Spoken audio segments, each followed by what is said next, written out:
नमस्कार। आज हम एक ऐसी कहानी सुनेंगे जिसने पूरी देश को दहला दिया था। पैसे और ताकत के दम पर कैसे एक दोषी को बचाया गया। पूरा पुलिस तंत्र एक पीड़िता को न्याय दिलाने की जगह दोषी को बचाने में लगा था। आज हम कहानी सुनेंगे जेसिका लाल हत्याकांड की। ऐसी और कहानियां सुनने के लिए चैनल को सब्सक्राइब जरूर करें। 29 अप्रैल 1999 की रात दिल्ली के टैमरिंड कोर्ट रेस्टोरेंट में एक फेयरवेल पार्टी चल रही थी। इस रेस्टोरेंट में केवल वीआईपी और रसूखदार लोग ही आते थे। आम लोगों के लिए इस रेस्टोरेंट में कोई जगह नहीं थी। यहां तक कि वेटरिंग के लिए भी खास वेटर बुलाए जाते थे। गुरुवार के दिन यहां स्पेशल पार्टी होती थी। आज की पार्टी रेस्टोरेंट की मालकिन बीना रमानी ने अपने पति जॉर्ज मिल्हॉट के लिए रखी थी। दरअसल बीना रमानी के पति जॉर्ज मिल्हॉट को अगले 6 महीने के लिए कनाडा जाना था, तो इसी कारण यह फेयरवेल पार्टी रखी गई थी। इनकी एक बेटी भी थी, मालिनी रमानी, जो मॉडलिंग की दुनिया में काम कर रही थी। तीनों मिलकर इस रेस्टोरेंट को चलाते थे। बीना रमानी के पास ब्रिटेन की नागरिकता थी, तो उनके पति जॉर्ज मिल्हॉट कनाडा से थे। वहीं उनकी बेटी के पास अमेरिका की नागरिकता थी। मालिनी ने अपनी फ्रेंड जेसिका लाल को पार्टी में बार टेंडिंग करने के लिए बुलाया था, यानी आने वाले मेहमानों को शराब परोसनी थी। वैसे तो बीना रमानी के पास शराब परोसने का लाइसेंस नहीं था, लेकिन रुतबे और पैसे के दम पर और प्राइवेट पार्टी के नाम पर यह सब चल रहा था। रात के 12:30 बज चुके थे। पार्टी अब खत्म होने ही वाली थी। तभी मनु शर्मा अपने 3 दोस्तों विकास यादव, आलोक खन्ना और अमरदीप गिल उर्फ टोनी के साथ उस रेस्टोरेंट में आता है। चारों ने पहले से शराब पी रखी थी। मनु शर्मा कांग्रेस के दिग्गज नेता विनोद शर्मा का छोटा बेटा था। विनोद शर्मा पिकैडली नाम से एक होटल चैन के मालिक भी है। देश के पूर्व राष्ट्रपति शंकर दयाल शर्मा से भी विनोद शर्मा की रिश्तेदारी थी। मनु शर्मा के बड़े भाई कार्तिकेय शर्मा न्यूज़ एक्स और इंडिया न्यूज़ चैनल चलाते हैं।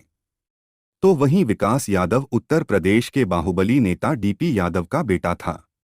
वैसे तो मनु शर्मा को इस पार्टी का इनविटेशन नहीं था, लेकिन उसको हर गुरुवार को होने वाली स्पेशल पार्टी के बारे पता था। वह पहले भी कई बार यहां आ चुका था। इसके लिए एक गोपनीय कूपन खरीदना होता था। इस कूपन को लेकर कोई भी हाई सोसाइटी का व्यक्ति अंदर आ सकता था। मनु शर्मा अपने दोस्तों के साथ बार काउंटर पर जाता है। वहां जेसिका अपने दोस्त शायन मुंशी के साथ बारटेंडिंग कर रही थी। शायन मुंशी भी फिल्मों में काम पाने के लिए स्ट्रगल कर रहा था।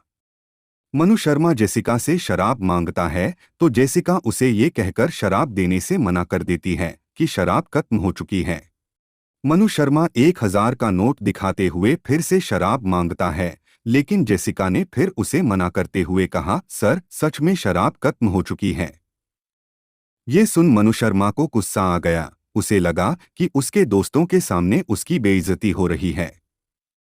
उसने अपनी जेब से 22 बोर की रिवाल्वर निकाली और ऊपर छत की ओर एक फायर कर दिया। उसने फिर जेसिका से शराब मांगी, लेकिन जेसिका ने इस बार भी मना कर दिया। इस बार मनु शर्मा ने जेसिका के ऊपर फायर कर दिया। जेसिका वहीं नीचे गिर पड़ी। गोली सीधे उसके सर में लगी थी। पार्टी में मौजूद लोगों को पहले तो कुछ समझ नहीं आया कि ये हुआ क्या है। बार के पास भीड़ इकट्ठा हो गई। बीना रमानी जेसिका के पास पहुंची तो खून में लथपथ जेसिका जमीन पर गिरी पड़ी थी। उन्होंने मनु शर्मा की ओर देखा। रिवाल्वर थामे मनु शर्मा चुपचाप अपने दोस्तों के साथ वहां से निकल गया। जेसिका को पास के ही एक हॉस्पिटल में ले जाया गया। वहां के डॉक्टर ने उसकी हालत देख किसी दूसरे हॉस्पिटल ले जाने को कहा। फिर जेसिका को वहां से अपोलो हॉस्पिटल ले जाया जाता है, लेकिन रास्ते में ही जेसिका जिंदगी की लड़ाई हार जाती है। दूसरी ओर रेस्टोरेंट से निकले के बाद मनु शर्मा रास्ते में एक जगह अपनी रिवाल्वर जमीन में गाड़ देता है। फिर कुछ देर बाद वह अपने दोस्त अमित झिंगन को बुलाता है और उससे उस रिवाल्वर को नष्ट करने को कहता है। इसके बाद विकास यादव मनु शर्मा को लेकर गाजियाबाद स्थित अपने बंगले पर पहुंचता है और दोनों पूरी रात वहीं रुकते हैं। एक हाई प्रोफाइल पार्टी में एक मशहूर मॉडल की हत्या की खबर पूरे शहर में आग की तरह फैल गई। पुलिस ने जांच शुरू कर देती है। 5 दिन बाद यानी 4 मई को पुलिस अमरदीप गिल को गिरफ्तार करने में सफल हो जाती है। इसके बाद दिल्ली पुलिस 8 मई को बीना रमानी, उनके पति जॉर्ज मिल्हॉट और उनकी बेटी मालिनी रमानी को भी गिरफ्तार कर लेती है। पुलिस ने उनके ऊपर बिना लाइसेंस के बार चलाने और इसके साथ ही सबूतों को मिटाने का आरोप भी लगाया। कहा गया कि उन्होंने बार में पड़े खून के निशान साफ करा दिए थे। लेकिन तीनों के पास विदेशी नागरिकता होने के कारण तुरंत ही उन्हें कोर्ट से जमानत मिल गई, लेकिन तीनों को अपने पासपोर्ट सरेंडर करने पड़े। जल्द ही पुलिस ने मनु शर्मा के दोस्त अमित झिंगन को भी पकड़ लिया, जिसने उस रिवाल्वर को नष्ट किया था। वहीं अब तक फरार चल रहे विकास यादव ने 19 मई को दिल्ली पुलिस के सामने सरेंडर कर दिया। लेकिन सरेंडर करने से पहले ही वह मिजोरम की कोर्ट से अग्रिम जमानत ले आया था। इसके चलते दिल्ली पुलिस को उसे छोड़ना पड़ा। लेकिन 11 दिन बाद यानी 30 मई को दिल्ली पुलिस उसे फिर गिरफ्तार कर लेती है। इसी बीच मुख्य आरोपी मनु शर्मा भी मीडिया के प्रेशर के कारण सरेंडर कर देता है। पुलिस की जांच आगे बढ़ती है तो 5 और लोगों को भी मनु शर्मा की मदद करने के आरोप में गिरफ्तार किया जाता है। इन लोगों में पूर्व क्रिकेटर युवराज सिंह के पिता योगराज सिंह भी थे। 3 महीने बाद 3 अगस्त 2006 को पुलिस अपनी चार्जशीट दाखिल करती है। लगभग 6 साल तक कोर्ट में केस चलता है। 21 फरवरी 2006 को कोर्ट अपना फैसला सुनाती है। सबूतों के अभाव में सभी 9 आरोपियों को बरी कर दिया जाता है। अगले दिन अखबारों में खबर छपती है, नो वन किल्ड जेसिका। इस फैसले के बाद पुलिस पर सवाल उठने लगे कि आखिर इतने लोगों के बीच एक हत्या कर दी जाती है, उसके बाद भी आरोपी छूट जाते हैं। पैसे और रुतबे के आगे क्या सच में कानून अंधा हो गया था? लगता तो ऐसा ही था, क्योंकि एक के बाद एक सारे गवाह कोर्ट में पलट गए थे। सबसे ज्यादा चौंकाने वाला था शायन मुंशी का अपने बयान से पलट जाना। शायन मुंशी ने अपने लिखित बयान में पुलिस को बताया था कि मनु शर्मा ने पहला फायर ऊपर छत की ओर किया था और फिर दूसरा फायर जेसिका लाल के ऊपर किया था। लेकिन जब मामला कोर्ट में पहुंचा तो उसने एक नई कहानी बताई। उसने कोर्ट में कहा कि उस रात मनु शर्मा ने केवल एक गोली चलाई थी, वो भी हवा में छत की ओर। जेसिका को जो गोली लगी थी वो किसी और ने चलाई थी, यानी 2 अलग अलग गन से 2 फायर हुए थे। शायन मुंशी ने अपनी इस झूठी कहानी के पात्र का उल्टा सीधा हुलिया भी बताया। उससे जब पुलिस को दिए लिखित बयान पर उसके सिग्नेचर के बारे में पूछा गया तो उसने एक और कहानी बना दी। उसने कोर्ट में कहा कि उसे तो हिंदी आती ही नहीं है। उसे नहीं पता कि पुलिस ने किस बयान पर उसके साइन कराए थे। और तो और ये रसूख का ही खेल था कि शायन मुंशी द्वारा कोर्ट में जो 2 गनों की झूठी कहानी बताई गई थी उसे फोरेंसिक रिपोर्ट में सच साबित कर दिया गया। जिस रिवाल्वर से जेसिका की हत्या हुई थी उसे पुलिस कभी नहीं खोज पाई। आखिर कोर्ट को सभी आरोपियों को बरी करना पड़ा। लेकिन कोर्ट ने दिल्ली पुलिस को फटकार लगाते हुए कहा कि पुलिस ने इस केस में दोषियों को बचाने का काम किया है। कोर्ट में अपनी फजीयत होने के बाद तत्कालीन दिल्ली पुलिस कमिश्नर को मीडिया में अपनी सफाई देनी पड़ी। दिल्ली पुलिस ने मार्च 2006 में इस फैसले के खिलाफ हाई कोर्ट में अपील की। लेकिन अब दिल्ली पुलिस से जेसिका के परिवार को कोई उम्मीद नहीं थी। जेसिका की बहन सबरीना अपनी बहन को न्याय दिलाने के लिए हाई कोर्ट जाती हैं। वह बहादुरी के साथ इन रसूखदार लोगों के सामने खड़ी रहीं। पूरा देश जानता था कि कातिल कौन है, लेकिन बड़े बाप का बेटा होने के कारण वह खुली हवा में घूम रहा था। सबरीना की इस लड़ाई में देश की मीडिया और जनता उनके साथ थी। लोगों में गुस्सा था। लोग सड़क पर उतरने लगे। कैंडल मार्च निकाले गए। इस सब के बीच जेसिका के माता पिता की मृत्यु हो जाती है। लेकिन इसके बाद भी सबरीना ने हार नहीं मानी, वह न्याय के लिए लड़ती रहीं। इस केस में मीडिया की भूमिका बहुत महत्वपूर्ण रही।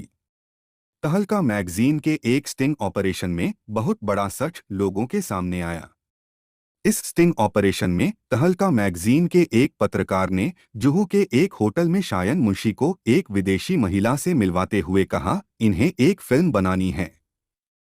यह सुन शायन मुंशी फिल्म में काम करने के लिए उत्साहित हो गया। पत्रकार ने आगे कहा, लेकिन ये तो हिंदी फिल्म है और आपको तो हिंदी आती नहीं है। ऐसे में आप कैसे काम करेंगे? फिर क्या था?